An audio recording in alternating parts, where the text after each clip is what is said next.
Hello મિત્રો, CCE અને અન્ય દરેક પરીક્ષાઓનું ઇંગ્લિશ ગ્રામર એટલે બેસ્ટ વિકલ્પ અને એકમાત્ર વિકલ્પ એટલે એન્જલ ઇંગ્લિશ એપ્લિકેશન. અત્યારે જ ડાઉનલોડ કરો અને અભ્યાસ કરવાનું શરૂ કરો. અંગ્રેજીનો તમારો પ્રોબ્લેમ હંમેશ માટે દૂર કરો.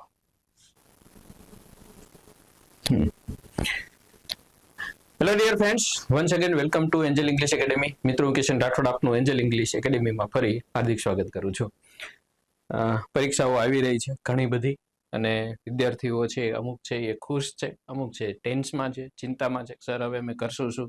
પરીક્ષા તો સાવ નજીક આવી ગઈ. અરે ભાઈ, આપણે થોડી ના કઈ આજકાલની મહેનત શરૂ કરી છે, ઘણા સમયથી પ્રિપેરેશન કરી રહ્યા છે. આવવા દો, હથિયાર સજાવી ધજાવીને આપણે તો તૈયાર જ છીએ લક્ષ્મણની જેમ. હા, યુદ્ધ તો ગમે ત્યારે આવી પડે. ઓકે, ચાલો વધારે વાતો કરવાને બદલે અત્યારે આપણે જે મેઇન ટાર્ગેટ છે એ મિત્રો સીસીઈ પ્રિલિમ્સ જે 2024માં લેવાયેલી એના પેપર સોલ્યુશન વિડીયોના મારફતથી જોઈ રહ્યા છે, ટેક્સ્ટ ફોર્મેટથી આપી દીધા છે. શું ફાયદો કરશે આ ટેસ્ટ સિરીઝ? તમને લખીને આપી દો 101% ગેરંટી સાથે. મિત્રો, અમુક માર્ક્સ, તમારા જે માર્ક્સ આવવાના છે એમાં ઇન્ક્રીઝ કરશે ને કરશે જ. બરાબર, થવાના છે ને ભાઈ. ક્યાંક ને ક્યાંક આમાંથી પૂછાઈ જાય, રિપીટ થઈ શકે. આમાં કોમ્પ્રિહેન્શન નથી હવેની જે સીસીઈ છે. રિપીટ ન થાય તો એનો જે કન્સેપ્ટ છે એ સેમ રહેવાનો છે, કંઈક તો આવશે. હા, એક્ટિવ પેસિવ ડાયરેક્ટ ઇનડાયરેક્ટ એના માટે અને ટ્રાન્સફોર્મેશન માટે મારી વિડીયોની બીજી સિરીઝ ચાલુ છે, એ જોઈ લેજો મિત્રો. હવે આ છે 3/4/2024 નું શિફ્ટ 1 અને 9 થી 10 નો ટાઈમ, એટલે પહેલી, બીજી, ત્રીજી તારીખ આવી, મતલબ 4 + 4 + આ 1, આ 9મું પેપર છે. કયા કયા પ્રશ્નો હતા? 12 ઇંગ્લિશના પ્રશ્નો હતા, 4 કોમ્પ્રિહેન્શનના, એટલે આમ તો 16 થાય છે. 2 છે વન વર્ડ હતા, 2 જમ્બલ એટલે આડાઅવળા હતા એ વાક્યો, એ 1 સમાનાર્થી, 1 વિરોધી, 2 ભાષાંતરના હતા, 2 છે પર્સનલ પ્રોનાઉન્સના હતા, 1 કારણો અને 1 આર્ટિકલ્સ. બસ એ સિવાય અન્ય જે પરીક્ષાઓમાં આ ટોપિક્સ પૂછાતા હોય એ દરેકને આ વિડીયો છે લાગુ પડે છે, આ ટોપિક લાગુ પડે છે. એવું નથી કે સાહેબ મારે તો સીસીઈ ની છે એટલે હું સીસીઈ ના જોઉં, અથવા તો જે ટેટ ટાટની તૈયારી કરે છે, પંચાયત વિભાગની તૈયારી કરે છે, ક્લર્કની તૈયારી કરે છે, પીએસસી, સાહેબ આપણે સીસીઈ ને કાંઈ લાગે વળગે નહીં. કાં ભાઈ, તારે આર્ટિકલ્સ નથી પૂછાતા તો સીસીઈ ના આર્ટિકલ્સ ને પીએસઆઈ ના આર્ટિકલ્સ અલગ અલગ હોય? ગજબ માણસો છે. ચાલો, પહેલો પ્રશ્ન. સેકન્ડ ક્યાં બચાવવાની છે? સૂચના નહીં વાંચી. તમે જોઈ લીધું કે એ નો આર્ટિકલ એન ધ, સીધા વાક્યમાં આવો. તે lost the world cup in ખાલી જગ્યા એમ્બેરેસિંગ ફેશન. ફેશન એટલે અહીંયા પદ્ધતિ, મેથડ થી વગેરે. એમ્બેરેસિંગ એટલે શરમજનક, ટૂંકમાં શરમજનક રીતે વર્લ્ડ કપ છે એ હારી ગયા. તો અહીંયા ઉચ્ચાર મુજબ આર્ટિકલ એન લાગશે. બહુ સિમ્પલ છે, નો આર્ટિકલ નહીં, એક વચન નો શબ્દ છે. ઓકે, ચાલો નેક્સ્ટ, ફટાફટ આગળ વધીએ. ઓકે, ખૂબ વખાણાયેલી અને ઘણા એકેડેમી વાળા જે મિત્રો આ 66 ની ભલામણ કરે છે, તમે પણ આ બુકમાંથી તૈયારી કરશો મિત્રો. તમારું રિઝલ્ટ કાફી ચેન્જ થવાનું છે. સિનોનિમ્સ નું કઈ કહી ન શકે, ગમે ત્યાંથી પૂછે, પણ જ્યાં સુધી ગ્રામર સાથે લાગે વળગે છે, ગ્રામર, વ્યાકરણ, તો આ બુકમાં આપણી સિસ્ટમ છે. ઇંગ્લિશ પ્રશ્ન હોય એનું ગુજરાતી હોય, 4 વિકલ્પો હોય એનું ગુજરાતી હોય, જવાબ હોય જવાબની સમજૂતી હોય. એટલે જેને સાવ બેઝિક થી તૈયાર કરવું હોય ને એને થતું જાય. સાદો વર્તમાન કાળ 5 જગ્યાએ પૂછ્યો હોય તો 5 જગ્યાએ મેં સમજાવેલું હોય. સમજી લઈએ. She was waiting in the queue to withdraw cash at the ATM. Was waiting એટલે રાહ જોઈ રહી હતી અને રાહ જોતી હતી અને હજુ આવે, રાહ જોતી હતી. હવે એન્ડમાં જોવો ને તો રાહ જોતી હતી અને રાહ જોઈ રહી હતી. મિત્રો, આ બંને ચાલુ વર્તમાન કાળનું જ વાક્ય છે. હું ગાતો હતો, હું ગાઈ રહ્યો હતો, હું ગાતો હતો, આ બધા ચાલુ ભૂતકાળ જ છે. હવે તે, ખરેખર તો અહીંયા તેણી હોવું જોઈએ, તેમ છતાં તે છે, કઈ વાંધો નહીં, આપણે ચલાવીએ. એટીએમ માંથી અને એટીએમ માં આટલો જ ડિફરન્સ છે, તો એટ છે એટલે એ જગ્યાએ માંથી ન આવે. જો ફ્રોમ હોત તો આપણે માથી લગાડે, એટલે માથી વાળું ખોટું ને આ સાચું. આટલો જ ડિફરન્સ છે, વધારે કોઈ ડિફરન્સ છે નહીં મિત્રો. એટલે ભાષાંતરમાં ઘણી વખત આવું બનશે, નોર્મલ ચેન્જીસ. ઓકે, ચાલો. Choose the option which is synonym અથવા સિમિલર ટુ ધ વર્ડ મેલિફ્લુઅસ. મેલિફ્લુઅસ નું સમાનાર્થી આપવાનું છે. જો આ શબ્દ ક્યારેય તમે સાંભળેલો નથી તો જવાબ આવડવાનો નથી જલ્દીથી. અથવા એવું બની શકે કે એ નથી સાંભળેલું પણ બાકીના બધા જે 4 આપેલા છે એનો અર્થ તમને આવડે તો પણ જવાબ આવડે. એ કેવી રીતે સાહેબ? જોઈએ એવી રીતે. ડિસ્કોર્ડન્ટ એટલે અવ્યવસ્થિત, અથવા તો શું કહેવાય આપણે કેકોફોનસ, કેકોફોનસ ટૂંકમાં કર્કશ, બેસુરું વગેરે. ઓકે. મેલોડિયસ મીઠું મધુર, સ્વીટ સ્વીટ. હાર્શ તીણો તીણો ન ગમે એવો. અને ગ્રેટિંગ એટલે પણ અણગમતો અણગમતો પણ શું? અવાજ. જો તમને આમાંથી ખબર પડે, હવે જુઓ તો ડિસ્કોર્ડન્ટ, મેલોડિયસ, હાર્શ અને ગ્રેટિંગ, આમાંથી ખ્યાલ આવી જાય તો જવાબ આવડી જાય. કારણ કે જુઓ તમે ડિસ્કોર્ડન્ટ, હાર્શ અને ગ્રેટિંગ આ ત્રણેયનો અર્થ એક સરખો સમાનાર્થી છે.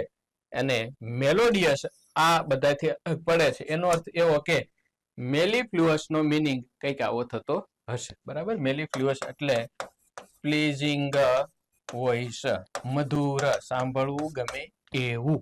બરાબર. મારે માઇકમાં થોડું એવું થાય છે, કર્કશ અવાજ આવી જાય છે ઘણી વખત. તો this is the correct answer. સમાનાર્થી માટે મિત્રો 1 થી વધારે શબ્દો કરવા પડશે. ચાલો નેક્સ્ટ. સિનોનિમ. ફરી પાછું ઓપોઝિટ ઓફ એન્ટોનિમ. હા, sorry. Choose the option which is antonym or opposite of the word revitalized. Revitalized એટલે શું? પુનઃ જન્મ થયેલું, નવ જીવન પામેલું, પુલકિત થયું હોય, ફરીથી રિબર્થ થયેલું હોય, રિબોર્ન હોય એવું. હવે આપેલા 4 વિકલ્પોમાં રિજ્યુવેનેટેડ નો મતલબ થાય છે નવીનીકરણ કરેલું,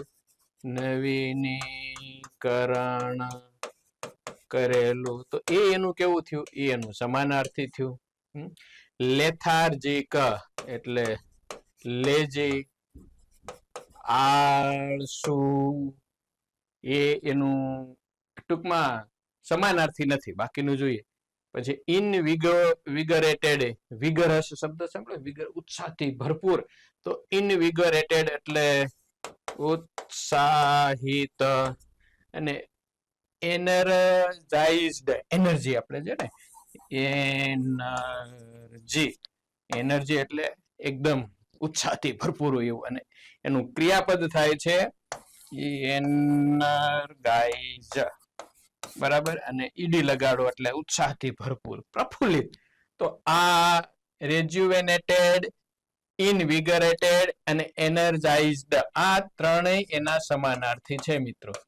તો લેથાર્જિક, આળસુ, સુસ્ત આ એનું કેવું બનશે? વિરોધી શબ્દ. ક્લિયર છે ને? તૈયાર કરવા પડશે, લખવા પડશે. ચાલો નેક્સ્ટ વન. ઓહો, લાંબુ આવ્યું. આવું જ્યારે તમે પરીક્ષામાં જોઈ જાઓ એટલે સમય બગાડવાનો નહીં, નોટ એટેમ્પ્ટેડ માં જ વયું જવાનું. આપણે થોડુંક જોઈએ, આમાં ટ્રાય કરીએ. By inhibiting adenosines activity, caffeine indirectly promotes the release of other neurotransmitters like dopamine and norepinephrine, which plays a role in enhancing alertness, improving mood and increasing focus and concentration. ટૂંકમાં શરીરની અંદર એવું કંઈક તત્વ જાય ત્યારે શરીર આમ પ્રફુલ્લિત થઈ જાય છે, મૂડ સરસ બને છે, તમારું ધ્યાન છે એ લાગવા માંડે છે, એવું કંઈક કીધું છે આમાં. પછી બીજામાં one of the key components responsible for this effect. હવે આ બી ધીસ ઇફેક્ટ એટલે આ અસર, તો કઈ અસર એ આગળ કહેવું પડે, મતલબ બી થી ચાલુ ન થાય, બી થી ચાલુ ન થાય, સમજ પડી? આ અસર એટલે કઈ અસર એ કહેવું પડે. પછી adenosine is responsible four promoting relaxation and drowsiness by binding to specific receptors in the brain. આ એક કેમિકલ છે મિત્રો. અમુક શરીરની અંદર કંઈક જવાથી કેમિકલ બધા છે એ એક્ટિવ થાય. એક્ટિવ ડોપેમાઇન થી તમને ખબર છે, આમ વિચારો તમે અમુક કરો, આપણે કેમ પ્રોસેસ થાય, કેમિકલ લોચા કહીએ ને, એમ કંઈક વસ્તુમાં તમે કંઈક પ્રવાહી નાખો એટલે પ્રોસેસ થાય. તો શરીરમાં એવું થાય. પેલા બ્રેન ને તમે વિચારો આપો, કંઈક જોવો છો, સારી વસ્તુ જોઈ ગયા તમે, કંઈક મનગમતું મ્યુઝિક સાંભળી લીધું, હા સરસ મજાની સુગંધ આવી ગઈ, કોઈક મનગમતી વ્યક્તિને તમે જોઈ ગયા, આવી બધી વસ્તુઓ થાય, બ્રેનમાં જાય. બ્રેન છે ને ડોપેમાઇન નામનું કેમિકલ રિલીઝ કરે ને એટલે આમ મજા આવી જાય, તમને ખુશ થઈ જાય. તો આવું છે. પછી માં છે ડ્રિંકિંગ કોફી, ટી. મને એવું લાગે કે આ ડી થી ચાલુ થાય. Coffee, T or soft drinks can provide a feeling of stimulation due to the presence of certain compounds that affect the central nervous system. Coffee, ચા કે સોફ્ટ ડ્રિંક્સ પીવાથી શરીરની અંદર આવી બધી પ્રોસેસ થાય છે, એને કારણે પછી આ બીજા કેમિકલ આવે છે વગેરે. When consumed, caffeine is absorbed into the blood stream and crosses the blood-brain barrier, where it blocks the action of neurotransmitter called adenosine. આ બધી મેડિકલ ટર્મ્સ છે, ઘણાના અર્થ મને નથી આવડતા, કારણ કે આપણા રોજબરોજના યુઝ વાળા નથી. પણ ડી થી ચાલુ થાય એવું થોડુંક સમજાણું મને આટલામાં. શું કરવાનું? તમારે છોડી દેવાનું. ઓકે, આવો પ્રશ્ન ઇટ્સ વાળો સૂચના વાંચવા નથી જવાનું. છઠ્ઠો પ્રશ્ન છે, the operating capacity of the machine. એ સાહેબ કે આ મચીને એટલે હું કેવું મને પૂછ્યું તું, કયો પ્રશ્ન તો કનો. હા, એ કે સાહેબ આ કનો એટલે શું? આ ખરેખર છે કનો. મેં કીધું મનોનભાઈ કનો એમ. નો, મશીન અંગ્રેજીમાં આવું છે બધું અપવાદરૂપ, આડું અવળું ઘણું છે, એમ તો સાવ સહેલું નથી, પણ એવું તમને કહેવાય નહીં મશીન, કારણ કે અંગ્રેજી છે ને ભાઈ હિટ્રોજીનિયસ ભાષા છે. હિટ્રોજીનિયસ એટલે બધું જ્યાં સારું લાગ્યું ત્યાંથી ઉપાડ્યું.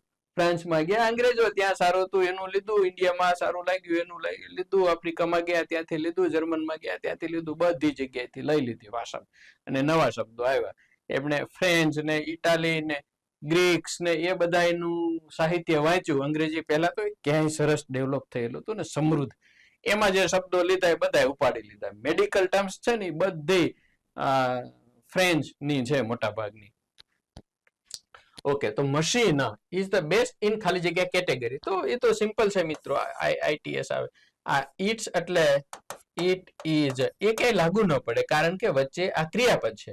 તો the operating capacity of the machine is the best in it is category, એમ નો કહેવાય, એની કેટેગરીમાં. સંબંધ બતાવવાની વાત છે એની, તો એની એટલે ઇટ્સ. મારી તો માય, તારી તો યોર. એની એટલે હીઝ, હર, ઇટ્સ, ધેર વગેરે. બરાબર, ક્લિયર? એ જવાબ હોય એમાં કઈ છે નહીં. ઓકે, ચાલો આવી ગયો ફરી પાછો પ્રશ્ન જે આપણે આગળ જોયો હતો, એને હવે ડિટેલમાં સમજીએ. કે ચિરાગ ઇઝ અ સોલિટ્યુડ, એકલવાયુ, લવિંગ, એકલા જેને ગમે છે એવું, ઇન્ડિવિડ્યુઅલ હુ often six two spend time alone, જે અવારનવાર એકલા સમય પસાર કરવાનું પસંદ કરે છે. Finding comfort and fulfilment in his own company, પોતાની કંપનીમાં જે મસ્ત રહે છે અને એમાં એને મજા આવે છે. તો એવા વ્યક્તિ માટે આપેલા 4 વિકલ્પોમાંથી શું કહેવાય? એને કહેવાય સોલિટ્યુડ ના, એમ્બીવર્ટ નો કહેવાય, એને ઇન્ટ્રોવર્ટ કહેવાય, અંતઃમુખી. પોતાની દુનિયામાં મશગુલ રહેનાર વ્યક્તિ, પોતાની દુનિયામાં મશગુલ વ્યક્તિ, બોલવાનું ઓછું, અંતર્મુખી કહીને આપણે, શાંત વ્યક્તિ, સ્ટીલ વોટર સાંભળ્યું છે ને કે હવે સ્ટીલ વોટર રન્સ ડીપ, શાંત પાણી ઊંડા હોય છે. ઓકે, તો એને કહેવાય ઇન્ટ્રોવર્ટ. અને એનું વિરોધી થાય મિત્રો એક્સ્ટ્રોવર્ટ એટલે બહિર્મુખી. અને ઓમનીવોર એટલે બધું ખાનાર, બધું ખાનાર.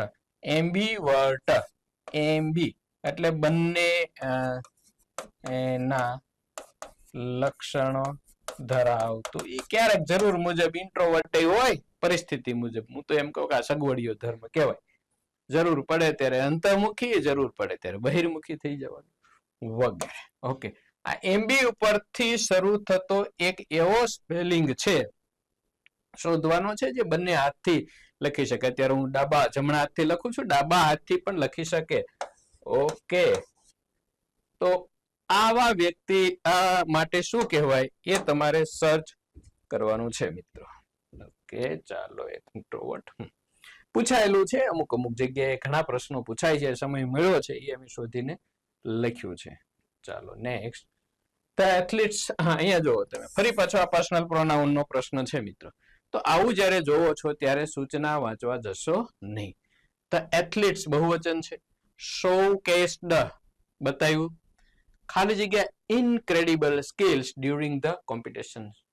સ્પર્ધા દરમિયાન એથ્લીટ્સ ખેલવીરોએ, રમતવીરોએ અદ્ભુત પ્રદર્શન કર્યું. ઇનક્રેડિબલ સ્કિલ છે. પોતાનું, હવે પોતાનું માટે ધૈર્ય વપરાય, હિજય વપરાય, નીડ્સ વપરાય, હર્ષ છે એ વપરાય, પરંતુ એ હંમેશા એકલું આવે, એના પછી નાઉન ન આવે. તો એથ્લીટ્સ બહુવચન છે, બહુવચન હોવાથી ધૈર્ય. હવે આવા નિયમો આપણી બુકમાં એક એક પ્રશ્નમાં આપેલા છે. તમને એક વખત ન આવડે, બે વખત ન આવડે, પછી તો આવડવું પડે મિત્રો. માણસ જાત છીએ યાર, એવું હોય કઈ? ઓહો, ફરી પાછો લાંબો પ્રશ્ન આવ્યો. આ હશે નો આવ્યો, એ જ હતો એ જ આવ્યો? ના, બીજો છે. The act of climbing stairs requires a heightened level of cardiovascular activity as your heart rate increases to pump oxygen-rich blood to working muscles. સીડીઓ ચડવા માટે મસલ્સની જરૂર પડે, અને એમ કરવાથી શરીર, હૃદય છે એ બ્લડ છે એ વધારે પંપ કરવાનું ચાલુ કરી દે. બરાબર છે. ધીસ ફિઝિકલ એફર્ટ્સ, મિત્રો આ ધીસ વાળું આગળ ન આવે, અગાઉ ક્યાંક આવી ગયું હોય. બી થી શરૂ થાય છે એને મારી દો ચોકડી. Effort activities various muscles groups including the quadriceps, hamstrings, calves, gluteus, giving you a sense of strength and power. એટલે આ ટૂંકમાં આ બધા સાથળનો ભાગ છે, પાછળનો, ઘૂંટણનો, આ બધા ભાગ છે એ મજબૂત બને અને તાકાત આપે. Climbing stairs or coming down them can be a physical demanding yet an invigorating experience that leaves you with profound feeling of being active and alive. સીડી ચડો ઉતરો, ખરેખર તો કઈ કસરત કરવાની જરૂર રહેતી નથી, ફાંદા બાંદા વધે નહીં. એનાથી શું થાય છે? invigorating experience that leaves you with profound feeling of being active. જીવતા જ હોય એવું લાગે ચડો ઉતરો ત્યારે. આ આગળ હોઈ શકે છે મિત્રો.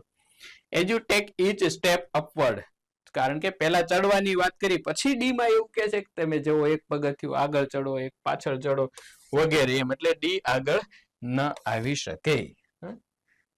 પછી as you take each step upward, your muscles engage in a rhythmic motion propelling you forward against the force of gravity. એ તો બરાબર જ છે ભાઈ. લાંબુ સૂચના આમ તમે કરો એટલે ગ્રેવિટી થી, ગુરુત્વાકર્ષણથી દૂર જાવ એટલે તાકાતની જરૂર પડે જ છે.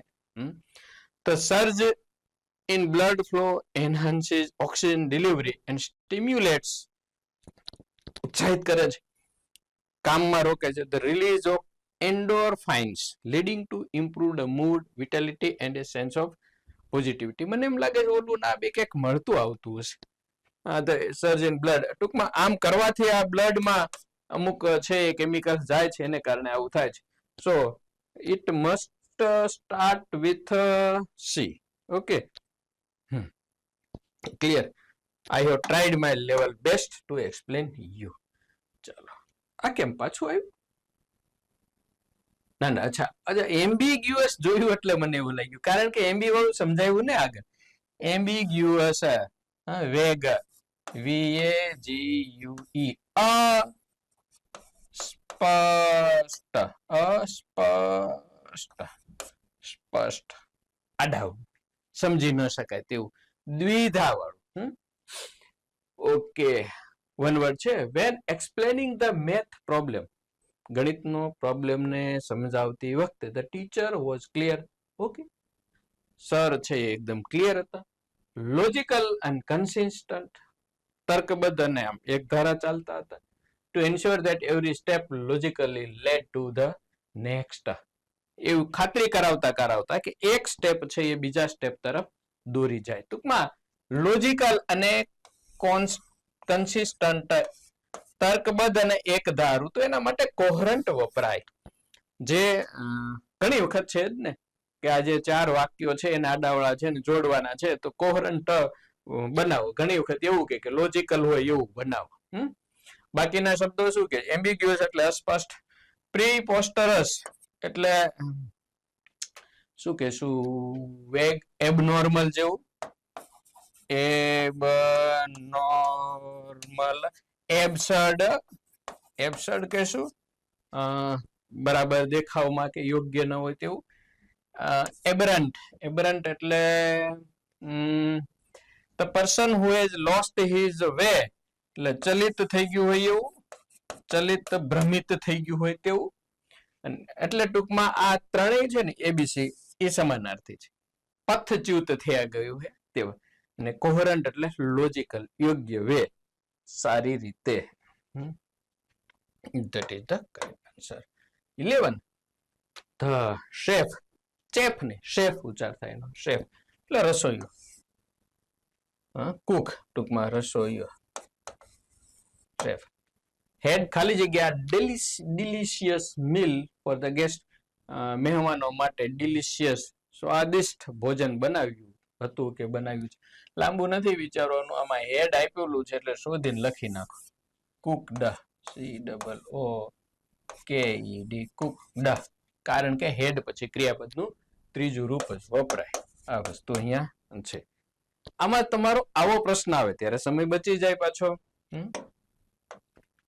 ચાલો, આપેલ વાક્યનો સાચો અંગ્રેજી અનુવાદ શોધો. વોલ્ટ એક જટિલ માણસ હતો. You are a complex man. તો મેં ભાઈ બહુ જટિલ માણસ હતો. Walt was a complex man પહેલું છે. ઇઝ એ કોમ્પ્લેક્સ મેન નહીં, વોલ્ટ ઇટ નહીં, Walt had a complex man. Walt હતો પોતે જ હોય ત્યારે હંમેશા ટુ બી ના રૂપનો યુઝ કરો. તમારી પાસે કાંઈ હોય ત્યારે ટુ હેવ ના રૂપનો યુઝ કરો. That's it. કેટલું સિમ્પલ અને સરળ છે. ચાલો, 13મો પ્રશ્ન. નથી આવું કિશન સરે લખ્યું છે કે સીસીઈ ના એપ્લિકેશન ની અંદર 4 કોર્સ જે સીસીઈ પ્રિલિમ્સ છે, સીસીઈ એ ગ્રુપ, સીસીઈ બી અને ટેસ્ટ સિરીઝ. હું તમને ભલામણ કરું છું કે સીસીઈ નો કોર્સ નહીં, ફૂલ એપ જ લેજો. ફૂલ એપ જ મિત્રો, શું ન ચાલે. કેવડી મહેનત તમારી પાછળ અમે કરી રહ્યા છીએ અંગ્રેજી માટે, યુટ્યુબમાં પણ અને એપ્લિકેશનમાં પણ. શું સફળ ન થઈ, એટલે શું વાત કરસ ભલા માણસ તું. હવે બહુ કરી તમે તો. ચેલેન્જ ટુ યોર સેલ્ફ, ખુદની જાતને ચેલેન્જ કરો. અરીસાની સામે ઉભા રહીને વાતો કરીને, હું જેમ ક્યારે કિશન મરી જાય યાર, ઢાંકણીમાં પાણી લઈને ડૂબી મર, તારાથી આટલું ન થાય. તો જુસ્સો થવો જોઈએ, આવડવું જોઈએ મિત્રો. અને એ સ્કિલ કેન બી લર્ન. આ એક વસ્તુ છે એ શીખી શકાય. જે ગાતા શીખ્યા પહેલા લતા મંગેશકર ગાયિકા નહોતા, ક્રિકેટ રમ્યા પહેલા સચિન તેંડુલકર સારો ક્રિકેટર નહોતો, એવા બધા. અને અત્યારના લઈ લો, કોઈ પણ તમે જાડેજા લઈ લો કે આપણો હાર્દિક પંડ્યા લઈ લો, કોહલીભાઈ લઈ લો કે કોઈ પણ ને કે શર્મા સાહેબ ને લઈ લો, ગમે તે, બરાબર. એને રમતા શીખ્યા એ પેલા આવડતું હતું કોઈને નહીં. સ્કિલ છે બધા શીખી શકાય. હવે તો જાગો મારા ભાઈઓ બહેનો, જાગો યાર. સ્કિલ્સ કેન બી લર્ન, શીખી શકાય છે. પાછળ પડી જાઓ હા, ચોટલી બાંધીને હાથ ધોઈને, ભાઈ એ તો નહીં જ ચાલે.